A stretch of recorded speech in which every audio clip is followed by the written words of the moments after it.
are on our way. Samarkand.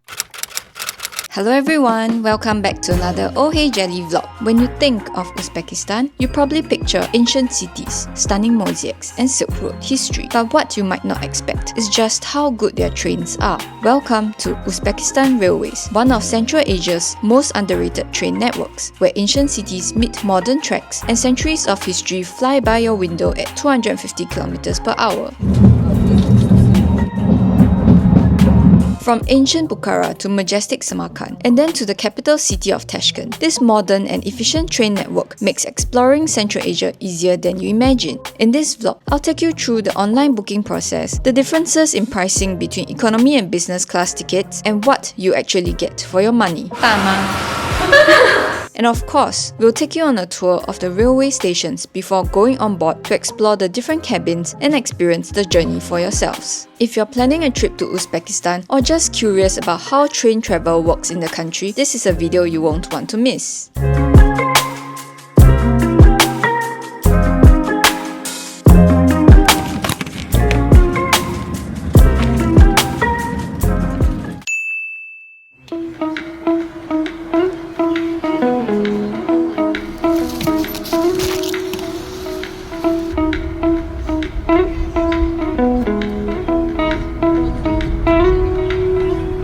We just came off the Yandex taxi and this is the train station. Let me walk you through the Bukhara railway station. The history of the station dates back to the early 19th century. Today, Bukhara has two railway stations, Bukhara 1 and Bukhara 2. Bukhara 1 is the main station for passenger traffic and is about 12 kilometers from city centre, housing modern amenities such as an air-conditioned space, seating area, toilets, a bakery, a souvenir shop and a convenience store. Bukhara 2 is primarily used for freight.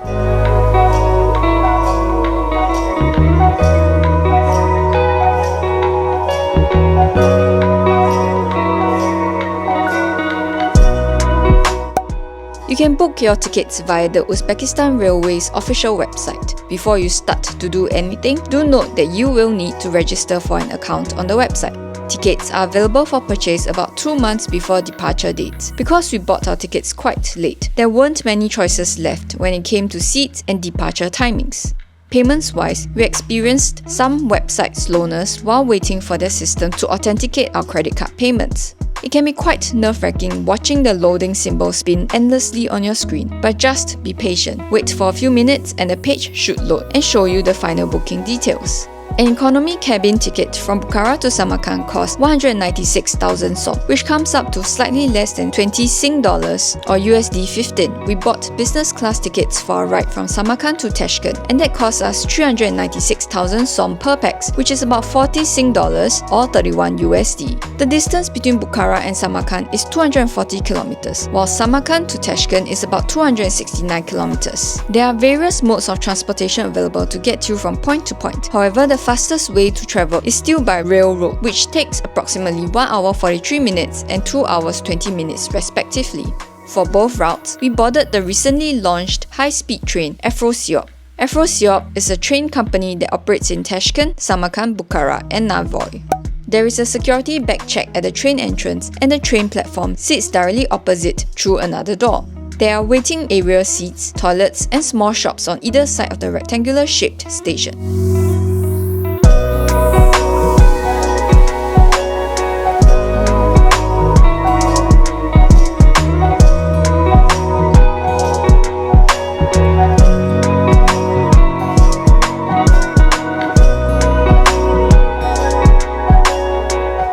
You got buffet inside. They got a burger, man, you know, and hard-boiled eggs.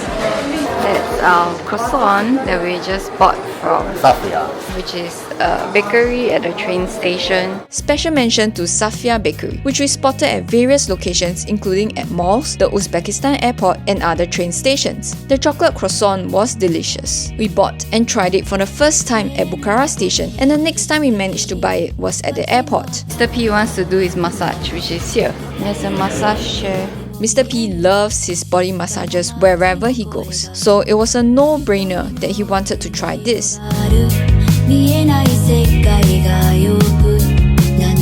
It's Mr. P testing out massage chair. Later he will give a rating as to how the massage was. With 1 minute left, we have a very relaxed Mr. P. His chins are also much looser now. It's priced rather affordably at just $2 for 17 minutes on the massage chair. Second person on the massage chair. Senior hiker P went for it too and seemed rather pleased with his massage. So this is your chicken burger? Yeah. 150. 150. I eat more 面包 than chicken. Soon, it was time for us to board our train. The process is pretty seamless and efficient. Just show the counter staff your e-ticket or hard copy printout and you are done. This is our train.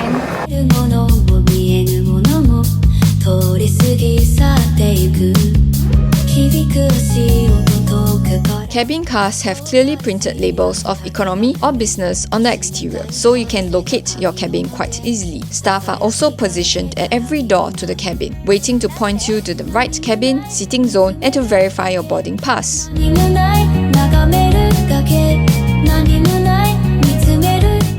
Yeah, 31. Okay? Okay, thank you. If you are traveling with large, heavy suitcases, I recommend that you board earlier so that you can guarantee a low-lying spot for your belongings. Otherwise, you will need to lift your heavy luggage above your head to store it.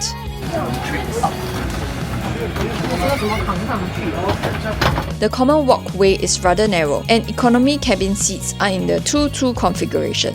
There are sturdy-looking coat hangers next to the window panes, which we didn't need since it was rather warm in Bukhara. Reading lights are located above you, and you can also pull down the window blinds if you prefer a little shade from the afternoon sun. Seats are of purple suede material, not so great for summertime. However, they do look quite clean and well maintained. The usual stuff like charging ports and recliner buttons can be found at your seat. Not bad, quite hard. Dustbin. Footrest. There's the footrest. This is the leg space. Leg space for an Asian of average build like me is sufficient.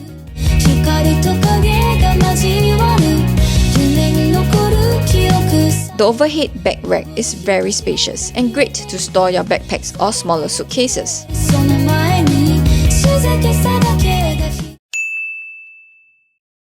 Hi. Hello. This is our very handsome train guide. What's your name? Islam. Hi. Nice to meet you. Hi, Islam. Hi. Nice to meet you. It's what? Arigato. Arigato. Oh, okay, that's Japanese. We're on the train and our next stop is Samarkand. It's a very packed carriage. What time is the train supposed to leave? 2:58. I will reach Samarkand around like 4-ish. Refreshment on the board. Here's the window view.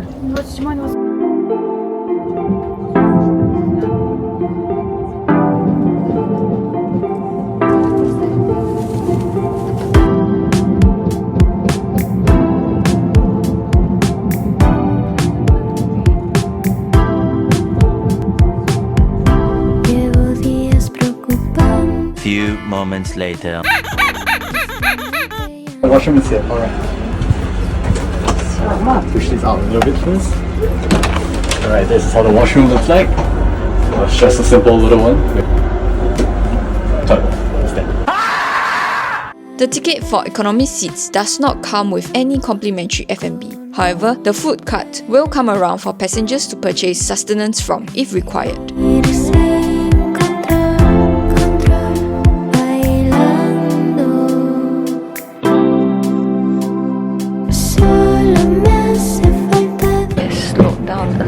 I wonder why. I think we're approaching a station. Before arriving at Samarkand station, the train did a midway stop at a platform where no passengers alighted nor boarded. After 1 hour 40 minutes, we've arrived at the Samarkand station. The train platform was already brimming with passengers waiting to board our train. The amount of people and luggages moving in different directions made it quite chaotic.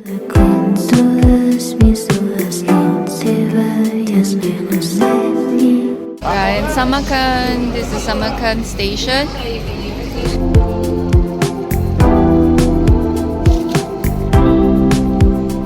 We just alighted at Samarkand station. This was our train.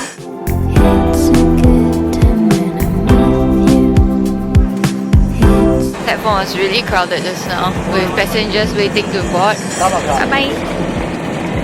There were no security checks to clear before exiting the station. The exit leads out to a huge car park and waiting area where people could hop onto minivans, hired cars and taxis. In Uzbekistan, both traditional taxi services and ride-hailing apps are available. Just like how Singaporeans have Grab, Yandex is a popular app here, offering not just taxi services but also food delivery services. The cost of getting from point to point within Uzbekistan cities is super low. Yandex rides range from $1 to $5 depending on distance traveled, which is crazily affordable when compared to what we pay here in Singapore.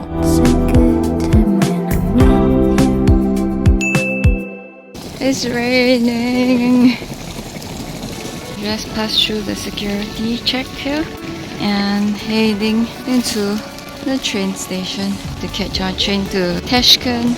It was dark and raining quite heavily when we arrived at Samarkand railway station. At 4 in the morning, the station was already bustling with activity and passengers. Similar to the station in Bukhara, the Samarkand station is rectangular in layout, with an entrance at one end and a train platform on the other. Seats fill up the entire space, and small shops across the length of the station can be found selling food and souvenirs. Since our ride was so early, only one shop was open. Compared to modern-looking Bukhara station, Samarkand station seems to be designed with nostalgia and old-fashioned classiness in mind. I was amazed by the large white marbled pillars, mosaic-tiled high ceilings and large crystal chandeliers. In the center of the station, a flight of stairs lead downwards to the toilets, a cloakroom and linkways to railways 2 and 3. This is the female toilet.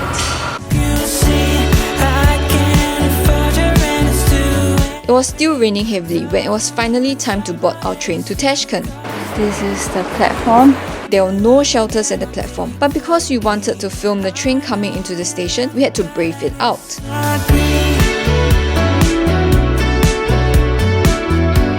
What I didn't expect was this grandma to pop up suddenly and video bomb my train clip, but well, it is what it is.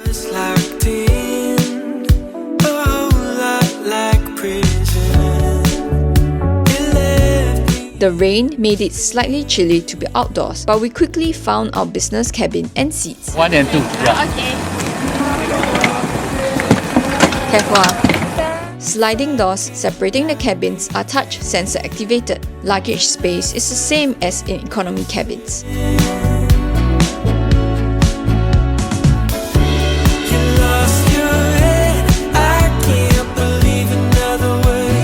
In business class, seats are configured in 2-1 arrangement. I sat alone right in front of the sliding door and luggage rack. This is your seat. I'm seated here, while Mr. P received the honor of sitting with a stranger. We purchased our tickets quite late, so we didn't manage to get side-by-side seats for this ride. At first impressions, the seat itself seems identical to that in economy, including the leg space. Window blinds were also the same up-down sliding ones we saw back in economy. The overhead storage space is the same, and there are also coat hooks by the windows. However, I did notice that there were no hooks for me at my solo seat, so I chose to throw my jacket over my chair instead.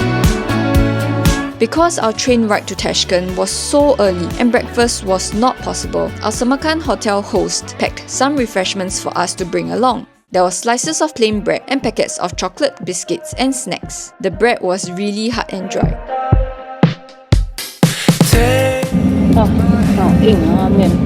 Here, Mr. P is taking some peanut butter spread from Senior Hiker P and Po to make the bread more appetizing. I feel that the main difference is that in business, your ticket comes with a complimentary hot drink and a small pack of food.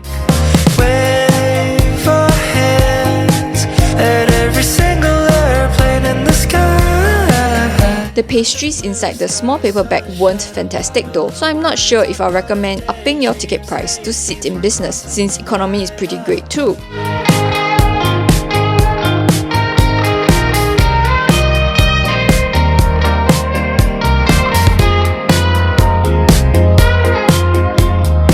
Just slightly more than 2 hours later, we finally arrived at Tashkent city. The station platform was less crowded compared to what we experienced in Samarkand. Lie under blue skies, sunshine, a bottle of wine. Talk about our daydreams, hey, it seems your hands on my thighs. We managed to get a Yandex taxi pretty quickly, and our ride was so comfortable, spacious, and plenty of boot space. Interestingly, the car make was from China. Our next hotel. Anyways, that wraps up our Uzbekistan Railways experience. If you have questions or want to share your experiences with us, drop us a comment below. As always, thanks for watching our vlog, and I'll catch you in the next one. Bye!